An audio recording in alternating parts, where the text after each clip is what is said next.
Grip, kelompok paling ditakuti, menantang sang legenda Dayak secara terbuka, Panglima Burung. Tapi saat sosok sang Panglima tak muncul, yang datang justru seorang pemuda biasa dari pedalaman. Akankah sang pemuda dapat mengalahkan ormas Grip yang arogan ini?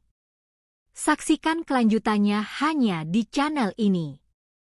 Sebelum lanjut, klik like, share, dan tulis di kolom komentar sholawat agar kalian mendapat berkah. Asap dari knalpot tua bercampur bau getah aspal menyesakkan paru-paru. Di tengah panas yang menyengat dan sorot mata sinis para preman berseragam ormas Grip, kota itu seolah kehilangan denyutnya. Pasar yang dulunya ramai dengan teriakan pedagang kini menjadi ladang sunyi. Setiap kios seakan takut buka terlalu lebar, takut dianggap menantang. Setiap langkah dibatasi rasa curiga. Tak ada polisi. Tak ada hukum. Hanya ada Grip, singkatan dari Gerakan Rakyat Insaf Baru, yang lebih dikenal sebagai Gerakan Rakyat Ingin Berkuasa. Di balik nama nasionalis dan janji-janji membela rakyat kecil, mereka adalah penindas yang mengangkat pentungan sebagai alat diplomasi dan memaksakan kehendak atas nama ketertiban. Ketua mereka, Boma Guntur, bukan pria biasa. Tubuhnya seperti ditatah dari batu karang, keras dan penuh luka lama. Setiap ucapannya adalah perintah. Setiap pukulannya adalah vonis. Ia muncul dari barak markas Grip seperti dewa perang dari dunia bawah, mengenakan jaket kulit lusuh dan rantai besi melilit tangannya. Di matanya, tak ada ampun bagi yang berbeda pandangan. Hari itu, sebuah pengumuman dibuat. Dengan pengeras suara, ormas Grip menantang siapa saja yang mengaku pahlawan rakyat. Di tanah ini, siapa yang masih percaya pada legenda Panglima Burung, datanglah. Kami tantang. Kalau dia memang pelindung Dayak sejati, biar dia turun dari langit dan melawan aku langsung, seru Boma, berdiri di atas panggung besi di tengah alun-alun kota. Rakyat berkumpul, sebagian karena penasaran, sebagian karena ketakutan. Tak sedikit dari mereka adalah suku Dayak asli, yang mukanya menunduk dalam-dalam, seolah menahan darah yang mulai mendidih. Di sudut kerumunan, seorang kakek tua bernama Apai Jaga, mantan kepala adat dari daerah hilir, berdiri diam. Ia tidak menangis, tidak juga marah. Ia hanya memejamkan mata, lalu bergumam pelan, burung tidak menyanyi untuk panggilan palsu. Tapi jika akar tanah sudah diinjak, langit akan membuka matanya. Tak ada yang menjawab tantangan Boma Guntur. Tentu saja. Siapa yang bisa menghadapi dia dan puluhan anak buahnya yang bersenjata? Polisi pun bertekuk lutut. Pejabat hanya bisa berkompromi. Bahkan wartawan tidak lagi meliput Grip, mereka takut mikrofon mereka akan dibanting, atau lebih buruk, tubuh mereka hilang di hutan. Namun, malam itu, di sebuah desa kecil di pinggiran hutan Barito, seorang pemuda bernama Lang Tating mendengar kabar itu melalui radio butut milik ayahnya. Suaranya bergetar, bukan karena takut, tapi karena sesuatu di dalam dirinya berdesir, percampuran antara kemarahan dan panggilan. Elang bukan siapa-siapa. Ia bukan pendekar. Ia bahkan belum pernah ke kota. Tapi darahnya, kata orang-orang tua di kampung, membawa jejak para Pangkalima Roh. Ayahnya dahulu adalah penjaga situs suci di Bukit Nyaring, sebelum terbunuh dalam konflik lahan oleh perusahaan sawit yang dibekingi ormas yang sama. Ia menatap parang tua peninggalan ayahnya. Tak ada ukiran istimewa, tak ada cahaya mistis. Tapi ketika ia menggenggamnya, tangan elang bergetar, seperti ada sesuatu yang menyala di nadi. Aku bukan Panglima Burung, gumamnya. Tapi tanah ini adalah rumahku. Dan tak seorang pun boleh menginjaknya seperti lumpur. Di saat yang sama, di kota, Boma Guntur menyeringai puas. Tak ada yang berani menjawab. Ia merasa telah membuktikan bahwa legenda Panglima Burung tak lebih dari dongeng untuk menenangkan rakyat Dungu. Namun ia tidak tahu bahwa dari sunyi yang dalam sesuatu sedang bergerak. Tidak dengan gemuruh, tapi dengan ketenangan air yang mulai melingkar. Tidak dengan pasukan, tapi dengan satu niat. Dan bila roh-roh tua memang mendengar, maka elang tidak akan berjalan sendiri. 3 hari setelah tantangan diumumkan, Grip mengadakan acara besar di pusat kota. Panggung besi dipasang. Spanduk raksasa membentang bertuliskan, "Hancurkan mitos, tegakkan kekuatan." Bendera-bendera Grip dikibarkan seperti panji perang. Anak-anak muda berseragam hitam-hitam berdiri di setiap sudut, membawa tongkat besi dan radio komunikasi. Warga dipaksa hadir, dari pedagang kaki 5 hingga guru sekolah. Siapa yang tak datang dianggap tidak setia pada ketertiban kota. Tepat pukul 10 pagi, Boma Guntur naik ke atas panggung. Ia mengenakan ikat kepala hitam dan sarung tangan kulit. Di tangannya, bukan mikrofon, tapi tombak yang dililit kain merah. Di belakangnya tergantung beberapa simbol adat suku Dayak, perisai bergambar burung enggang, ukiran naga-naga kecil, dan sebuah topi perang tradisional. Ia meludah ke tanah. "Inilah yang kalian puja," teriaknya keras. "Ini kayu lapuk, ukiran usang, dan dongeng-dongeng dari hutan? Ini yang kalian sebut kekuatan? Panglima Burung itu cuma mitos, dongeng untuk meninabobokan kalian agar tetap jadi budak." Penonton terdiam. Tak seorang pun bersuara. Beberapa warga Dayak menundukkan kepala. Seorang ibu tua gemetar, menahan tangis saat melihat Boma menginjak perisai adat itu dan menghancurkannya di depan semua orang. "Kalau Panglima Burung benar-benar ada," lanjut Boma, "datanglah sekarang. Hadapi aku di sini. Aku beri waktu 1 minggu. Kalau tidak ada yang muncul, aku akan nyatakan Dayak sudah kalah. Leluhur kalian tidak lebih dari cerita tidur." Tawa meledak dari para anggota Grip. Mereka bertepuk tangan, mengejek, mencemooh langit dan bumi. Salah satu dari mereka bahkan membakar kain manik-manik yang biasanya dipakai saat upacara adat. Di barisan belakang, Apai Jaga berdiri lagi. Kali ini ia membawa tongkat tua yang ujungnya dililit tali rotan. Ia memejamkan mata, menarik napas dalam, lalu berkata dengan lantang, meski suaranya bergetar, "Leluhur kami tidak tidur. Tapi mereka tidak akan bangun untuk orang yang bersuara kosong."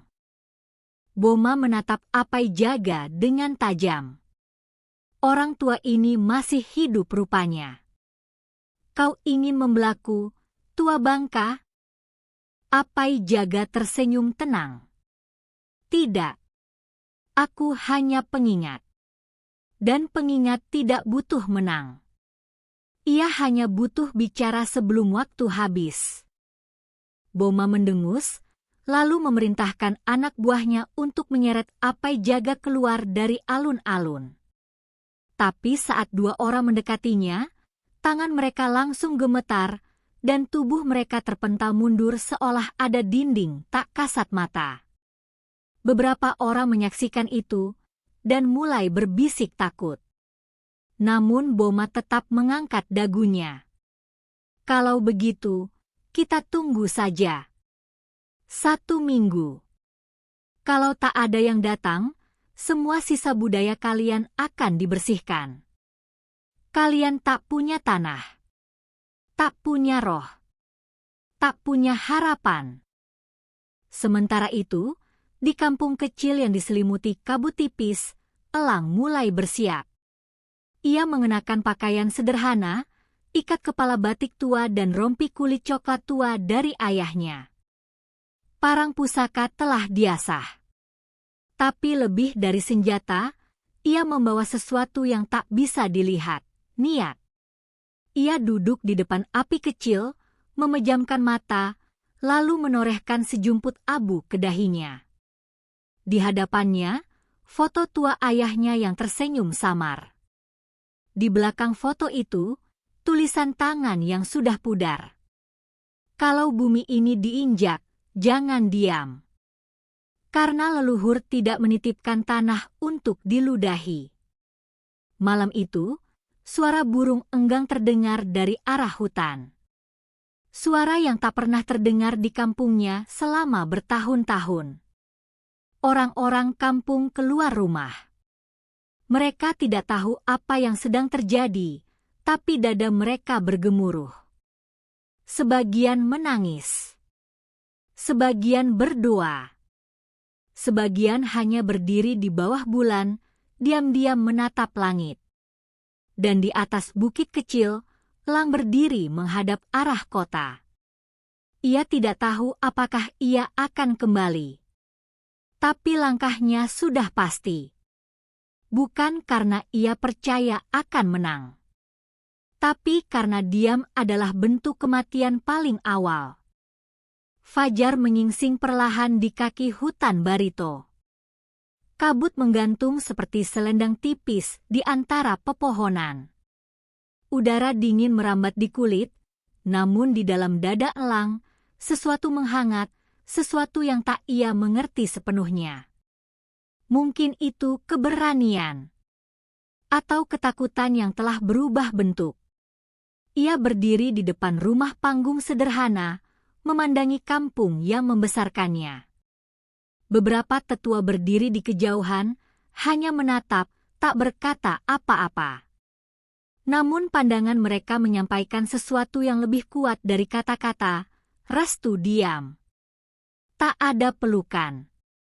Tak ada perpisahan. Di tanah Dayak, orang tak melepas pejuang dengan tangisan, melainkan dengan keyakinan. Di pinggangnya, parang tua yang diwariskan ayahnya terselip erat. Bilahnya tak mengkilap, justru kusam dan retak di ujungnya, tapi Elang tahu, senjata itu menyimpan sejarah darah dan doa. Di lehernya tergantung kalung manik berwarna merah hitam, pusaka ibunya, katanya dulu digunakan dalam upacara menghubungkan roh leluhur. Langkah pertama Elang meninggalkan kampung terasa berat. Tapi semakin jauh ia berjalan, semakin ringan bebannya, seakan hutan sendiri memberi jalan.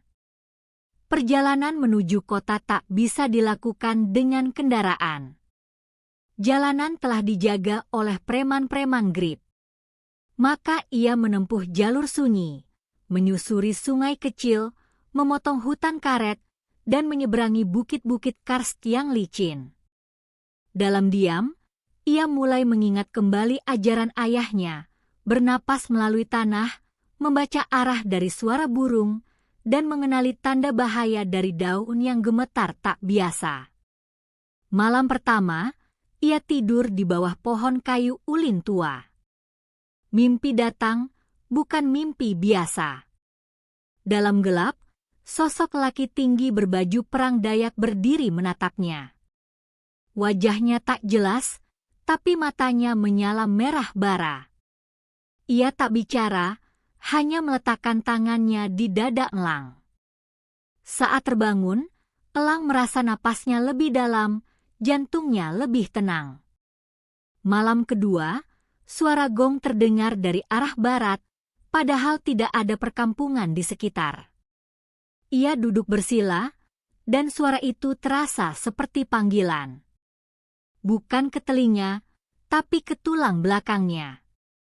Ia tahu, ini bukan perjalanan biasa.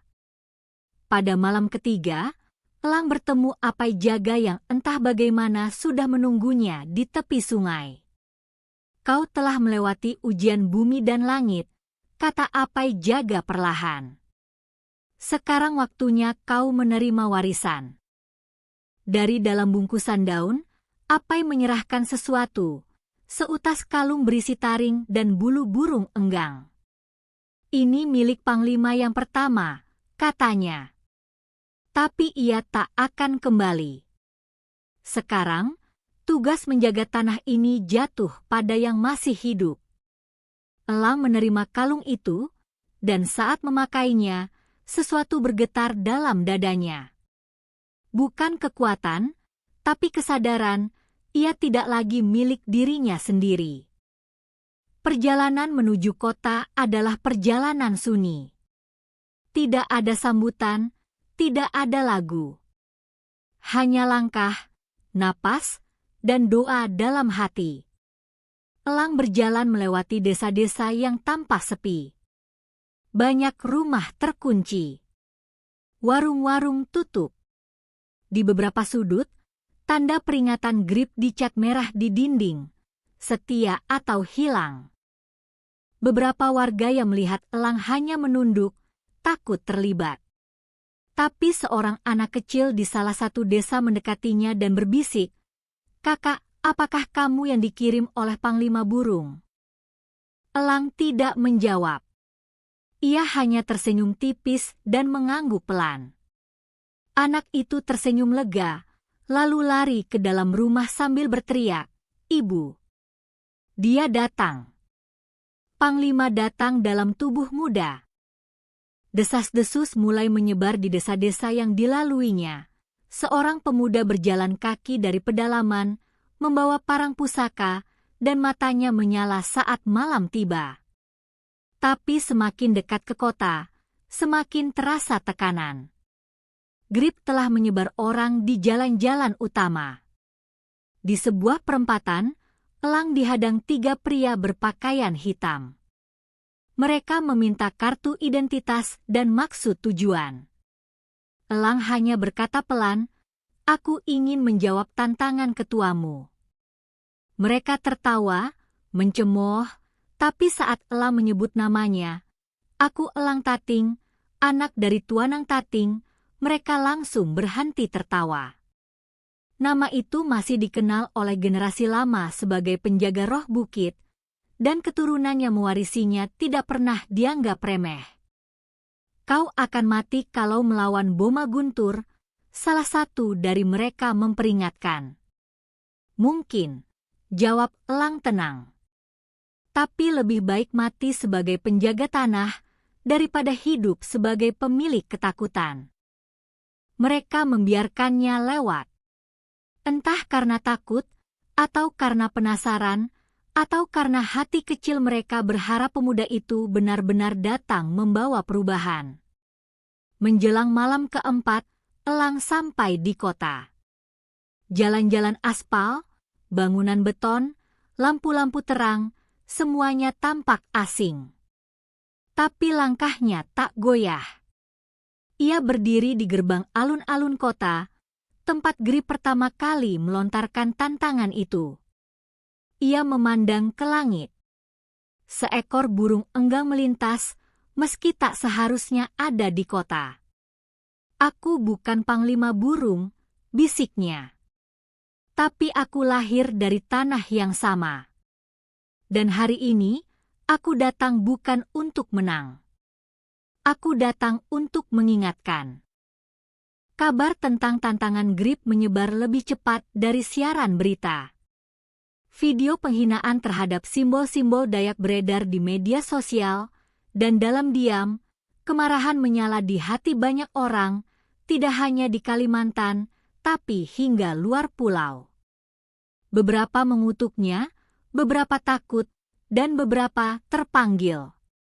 Salah satunya adalah Rino Kurniawan, juara nasional karate asal Banjarmasin. Tubuhnya tinggi tegap, dengan sabuk hitam 5 dan ranking internasional yang membuatnya dihormati di dunia bela diri. Rino bukan orang Dayak, tapi ia dibesarkan di Kalimantan, di antara teman-teman Dayak yang mengajarinya arti menjaga tanah tempat berpijak. Saat menyaksikan rekaman Boma Guntur menghancurkan perisai adat Dayak, Rino mengepalkan tangan. Tak perlu jadi keturunan untuk melindungi kehormatan, katanya pada dirinya sendiri. Tanpa konferensi pers, tanpa sorotan media, ia datang ke kota itu. Hanya ditemani satu tas ransel dan kepercayaan diri yang telah menemaninya sepanjang hidup. Hari pertarungan ditetapkan oleh Grip, lapangan luas di belakang markas utama mereka. Tidak ada wasit. Tidak ada aturan. Hanya ada satu hukum. Siapa berdiri terakhir, dialah pemenang. Rino berdiri di tengah lapangan, mengenakan seragam putih karatenya, bersih dan tegas. Di sisi lain, Boma Guntur muncul dengan baju loreng dan rompi besi ringan di dalam jaketnya. Ia tidak datang sendiri, puluhan anak buahnya berjaga di sekeliling arena, tertawa dan menyindir lawan dari balik pagar besi. "Wahai juara nasional," ejek Boma sambil melingkarkan rantai besi di pergelangan tangannya, "kau datang dari luar pulau hanya untuk mati." "Aku datang bukan untuk bertarung demi nama, tapi demi harga diri Kalimantan," jawab Rino datar. Kerumunan mulai memadati sisi lapangan. Sebagian berharap Boma dihajar habis. Sebagian yakin Rino akan jadi korban berikutnya. Tapi tak satu pun bisa memprediksi apa yang terjadi. Bel berbunyi, bukan bel resmi, tapi suara peluit dari salah satu anak buah Grip. Pertarungan dimulai.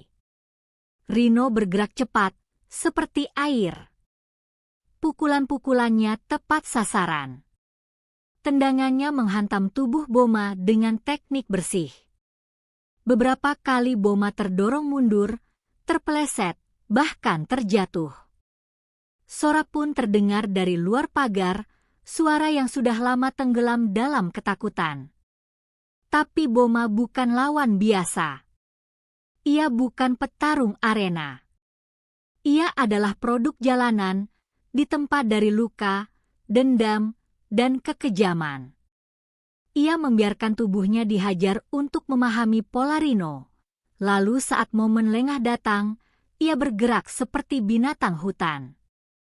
Satu hantaman telak ke dada membuat Rino mundur beberapa langkah. Nafasnya terengah.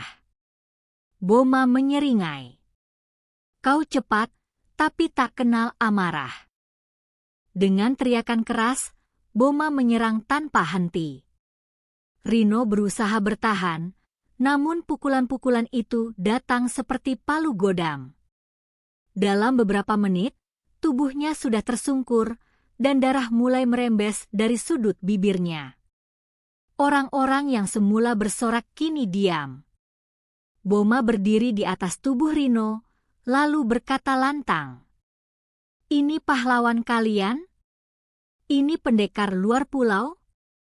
Ini yang kalian harapkan?" Ia menendang tubuh Rino sekali lagi, membuat pemuda itu terbatuk keras dan menggeliat kesakitan. Kalau Panglima Burung Sungguhan masih hidup, seharusnya dia malu melihat ini.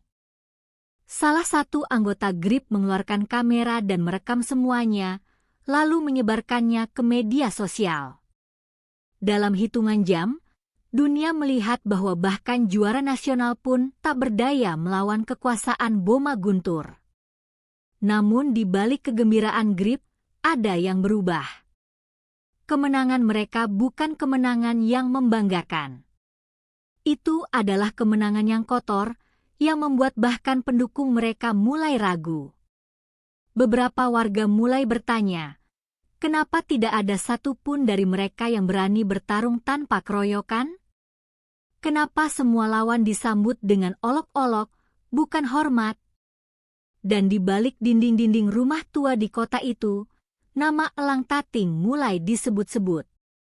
"Masih ada satu yang belum maju," kata seorang pedagang tua. Di sebuah rumah kosong di pinggiran kota, Elang menonton video kekalahan Rino di ponsel tua yang dipinjamkan seorang remaja padanya.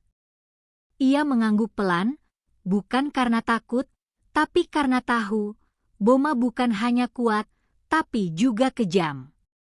Aku tak akan melawannya dengan kekuatan, gumam Elang. Tapi dengan warisan yang bahkan dia tak bisa sentuh. Malam itu, Elang kembali duduk bersila, menyalakan dupa kecil, dan berdoa kepada roh-roh tua, bukan untuk kemenangan, tapi untuk kekuatan menjaga marwah. Kekalahan Rino Kurniawan menjadi tanda bagi sebagian orang bahwa kekuatan tak bisa melawan kekuasaan kotor. Tapi bagi yang lain, itu justru cambuk.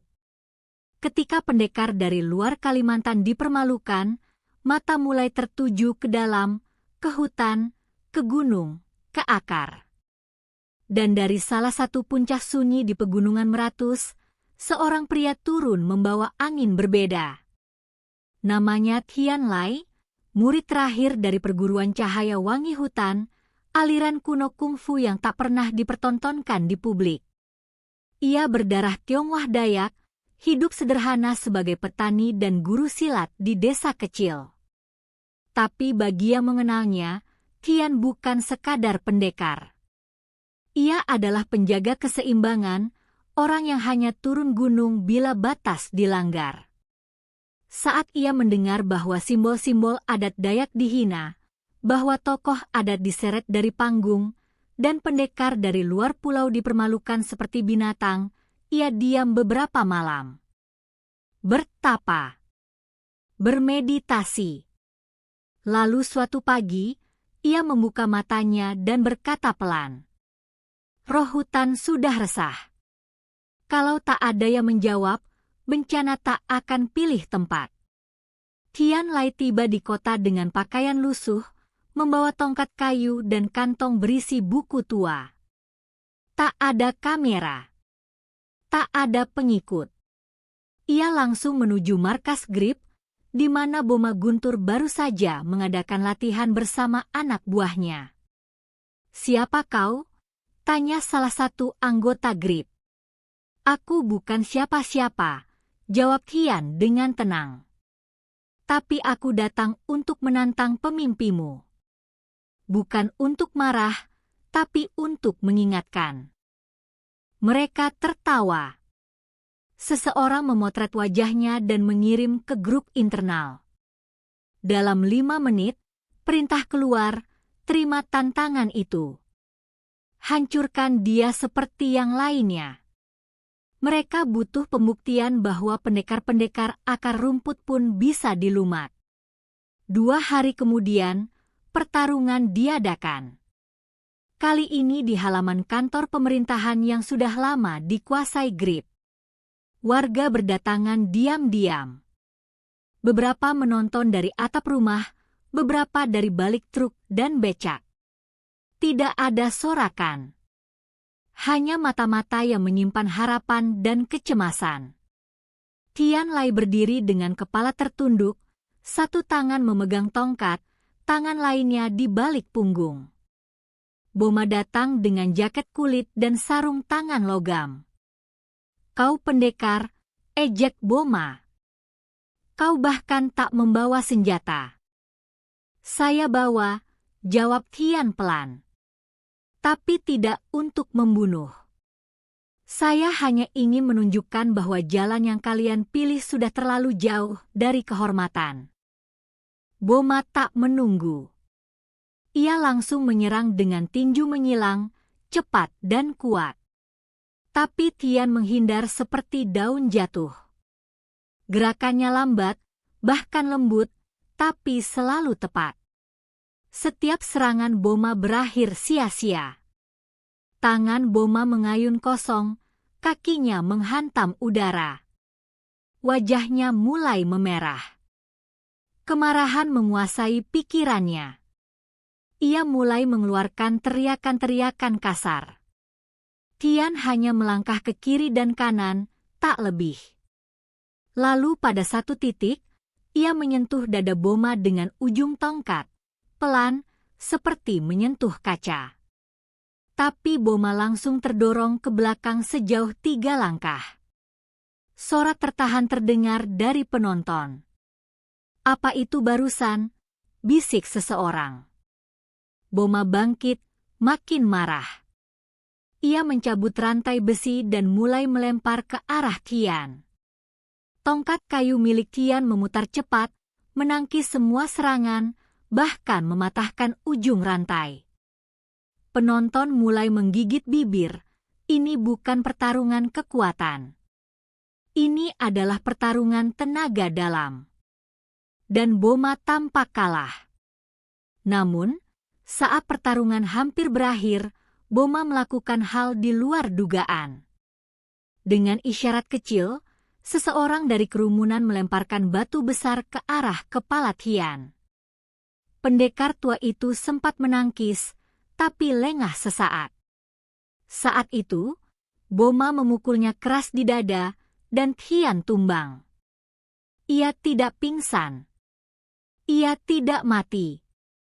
Tapi darah mengalir dari sudut mulutnya. Boma mengangkat tangannya tinggi. "Satu lagi lumat," teriaknya. Grip bersorak, walau sebagian terlihat gelisah. Tian Lai dilarikan ke rumah warga yang masih memiliki belas kasihan. Ia tidak menyesal. "Saya kalah bukan karena ilmu saya kurang," bisiknya pada pemuda yang membantunya.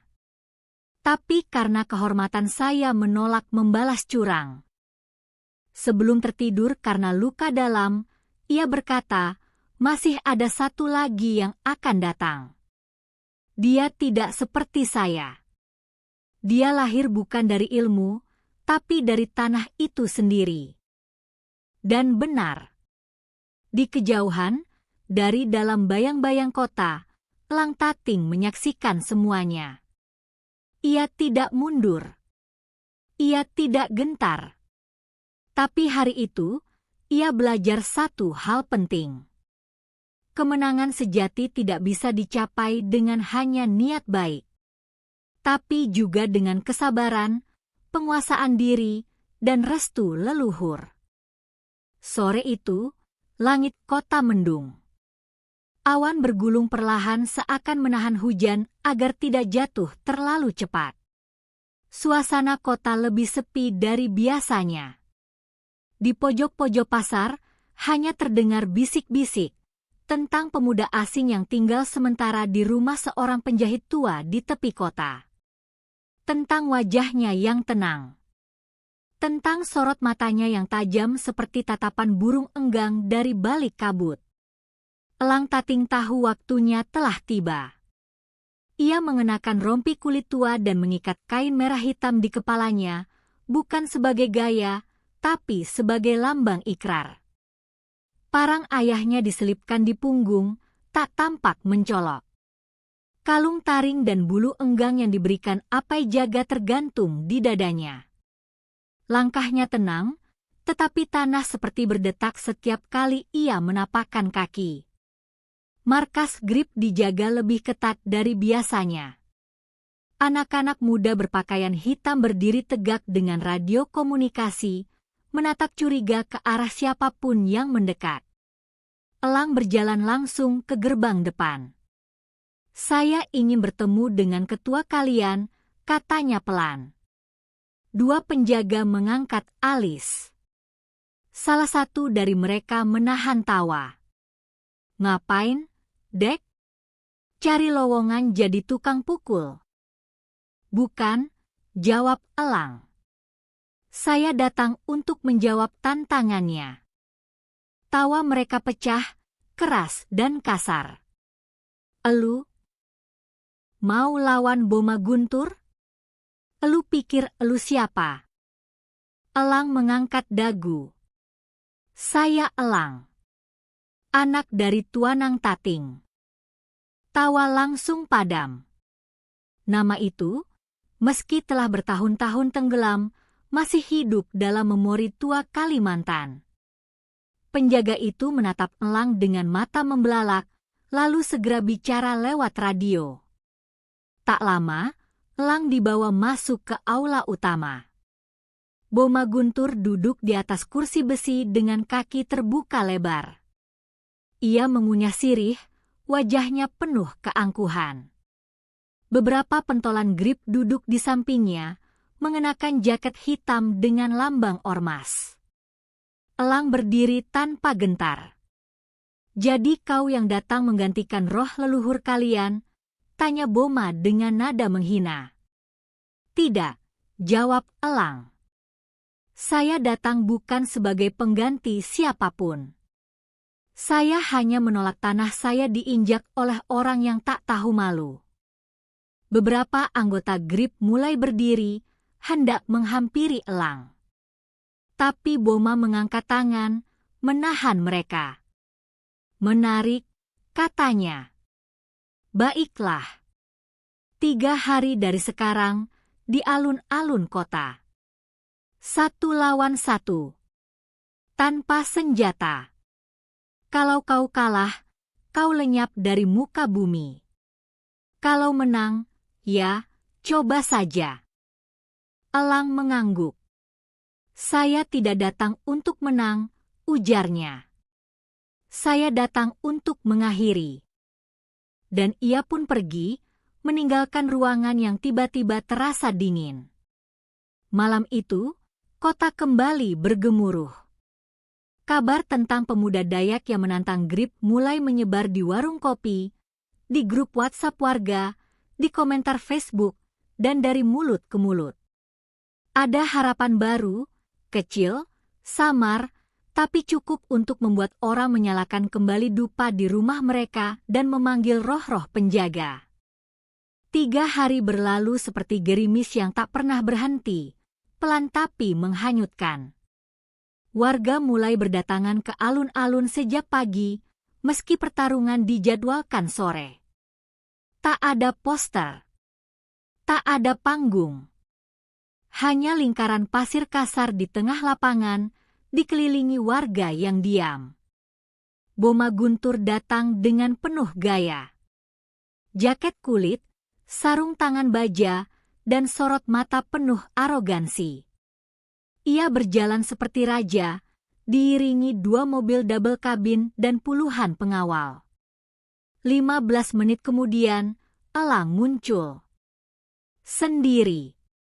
Ia mengenakan ikat kepala yang sama, rompi kulit, dan membawa parang, tapi tidak untuk bertarung. Parang itu ia tancapkan ke tanah, di luar arena. "Hari ini aku tidak butuh senjata. Cukup leluhurku bersama." Pertarungan dimulai tanpa aba-aba. Boma menyerang lebih dulu, gerakannya cepat, brutal. Elang menghindar, tubuhnya lentur seperti rotan basah. Tapi beberapa pukulan tetap mengenainya, pipi, bahu, bahkan perut. Tubuh elang terguncang, darah menetes dari sudut bibir. Beberapa penonton mulai gemetar. Beberapa menutup mata. Namun, elang tidak jatuh. Ia tetap berdiri. Nafasnya berat, tapi teratur. Matanya memejam sejenak, lalu membuka dengan cahaya berbeda. Kalung taring dan bulu enggang di lehernya mulai bergetar halus. Angin yang tadinya sepo-sepo mendadak menderu. Daun-daun kering beterbangan. Langit meredup. "Tanah ini bukan milikmu, Boma," kata elang pelan. "Dan kau tak akan pernah memenangkannya." Ia bergerak, lambat, tapi setiap gerakan seperti menembus udara dengan arus energi tak kasat mata. Tangan elang menekan dada Boma sekali. Boma terhuyung. Pukulan kedua menghantam pundaknya. Boma mundur. Pukulan ketiga, bukan ke tubuh, tapi ke tanah. Getarannya menjalar ke kaki Boma dan membuatnya jatuh berlutut. Suasana hening. Orang-orang menahan napas. Boma bangkit, marah, dan menerjang dengan seluruh tenaga. Tapi elang menunduk dan melingkarkan tubuh seperti burung besar yang membentangkan sayap. Boma terpental dan jatuh di luar lingkaran pasir. Ia berdarah. Ia tidak mati. Tapi matanya menyiratkan sesuatu yang belum pernah terlihat sebelumnya. Takut. Elang tidak merayakan. Ia hanya menatap langit. Di sana, seekor burung enggang melintas perlahan, seolah mengamati. Seolah menyetujui. Ini bukan akhir, kata elang. Ini hanya peringatan. Dan dengan tenang, ia mengambil parang ayahnya, menyarungkan kembali, lalu berjalan keluar dari kerumunan, meninggalkan musuh dan pujian di belakang. Kekalahan Boma Guntur di alun-alun bukan sekadar kekalahan fisik. Itu adalah retakan besar dalam ilusi kekuasaan yang dibangun Grip selama bertahun-tahun. Selama ini, mereka berjaya karena rasa takut. Tapi kini, rasa takut itu perlahan berubah menjadi keberanian. Keesokan harinya, kantor Grip didatangi puluhan warga, bukan untuk menyerang, tapi untuk menuntut keadilan. Mereka membawa surat pengaduan lama, bukti intimidasi, video-video yang sebelumnya hanya disimpan diam-diam di ponsel mereka. Beberapa tokoh adat yang selama ini bersembunyi mulai muncul kembali. Mereka menyatakan dukungan terbuka pada Elang Tating. Bahkan pejabat lokal yang biasanya bungkam mulai mengisyaratkan jarak dari Grip, menyadari arah angin mulai berubah. Namun, Boma Guntur tak tinggal diam. Ia merasa dipermalukan di hadapan anak buahnya. Nama yang selama ini ditakuti kini jadi bahan bisik-bisik di warung kopi. Ia murka. Dan amarah orang seperti Boma bukanlah sesuatu yang bisa dikendalikan oleh logika. Kita akan rebut kota ini kembali, katanya dalam rapat tertutup bersama para komando Grip. Rencana mereka kejam. Menyerang beberapa titik strategis, rumah tokoh adat, warung yang menampung para simpatisan elang, bahkan rumah sakit tempat Tian Lai masih dirawat. Malam itu, kota kembali mencekam. Api membakar warung di sudut pasar. Seorang guru diculik dari rumahnya karena dianggap mendukung pemberontak. Warga panik. Kemenangan elang terasa rapuh, seperti cahaya lilin di tengah badai. Namun, mereka lupa satu hal penting, keberanian itu menular. Di saat Grip menyerang dari depan, sekelompok pemuda dari kampung-kampung sekitar mulai bergerak. Mereka bukan pasukan. Mereka bukan pendekar. Tapi mereka penerus nilai-nilai yang sama. Mereka yang diam selama ini, kini mulai bersuara. Elang tak meminta mereka bangkit. Tapi kehadirannya, kesederhanaannya, keberaniannya, adalah api yang membakar rantai ketakutan. Dalam waktu 2 hari, perlawanan rakyat mulai terbentuk. Warga membuat barikade di desa-desa, menolak anak buah Grip masuk. Beberapa mantan anggota Grip memilih keluar, bahkan membocorkan rencana kejam Boma. Aku ikut Grip karena butuh makan, kata seorang mantan anggota. Tapi kalau harus menginjak orang tuaku sendiri, aku berhenti. Elang, yang sebelumnya diam setelah pertarungan, kembali berdiri di depan massa. Ia tidak berorasi. Ia hanya berkata satu kalimat. Kalau kalian yakin tanah ini milik bersama, mari kita jaga bersama. Dan orang-orang mengikutinya. Boma Guntur menyadari kekalahannya bukan hanya soal otot. Ini soal hati. Dan itu membuatnya lebih berbahaya. Ia memutuskan satu hal, habisi elang malam ini, atau semuanya hilang.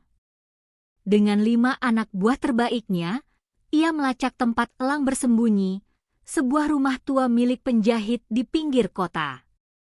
Ia datang tengah malam, membawa parang, pistol, dan dendam. Tapi elang sudah tahu ia akan datang. Apai jaga, yang selama ini mengamati dari jauh, datang malam itu untuk memperingatkan. Malam ini ujian terakhirmu, kata Apai. Kekuatan tak lagi penting. Yang menentukan adalah apakah kau masih tetap tegak meski sendirian. Elang berdiri di halaman rumah. Angin malam membawa bau tanah basah. Di kejauhan, suara burung enggang kembali terdengar. Boma muncul dari bayang-bayang dengan tatapan gelap. Kau kira ini sudah selesai? Geramnya. Kota ini milikku. Kalimantan akan tunduk padaku. Kalimantan tak tunduk pada siapapun, jawab elang. Ia hanya menerima mereka yang menjaganya. Pertarungan berlangsung sengit. Boma menggunakan senjata, menyerang tanpa ampun. Tapi elang, meski sendirian, tetap tenang. Ia tidak melawan untuk membunuh. Ia hanya bertahan, menunggu waktu, menunggu celah. Dan celah itu datang saat Boma kehilangan keseimbangan. Elang menjatuhkannya, menodongkan parang ke lehernya, tapi tidak menebas. Kau ingin jadi raja? Tanya elang. Tapi tak tahu apa arti tanah ini. Bunuh aku kalau berani. Tidak, kata elang. Aku bukan datang untuk membunuh. Aku datang untuk membuka mata. Suara sirene terdengar dari kejauhan. Beberapa warga muncul, disusul wartawan dan polisi. Untuk pertama kalinya, aparat datang bersama rakyat. Takut pada amarah publik yang mulai bangkit. Boma ditangkap malam itu. Bukan oleh elang, tapi oleh hukum yang akhirnya kembali hadir. Beberapa hari kemudian, suasana kota berubah. Spanduk grip diturunkan. Jalanan dibersihkan. Sekolah-sekolah kembali buka tanpa bayang-bayang premanisme. Tian Lai kembali ke gunung setelah sembuh, membawa senyum tenang. Elang Tating? Ia menolak jabatan, menolak popularitas. Ia kembali ke kampung, membawa parang pusaka dan kenangan. Namun namanya kini hidup. Di cerita anak-anak. Di lukisan dinding. Di lagu-lagu Dayak baru. Sebagai simbol bahwa kebaikan bisa menang jika satu orang berani berdiri. Dan di langit Kalimantan, burung enggang terbang tinggi. Menandai bahwa tanah ini masih dijaga.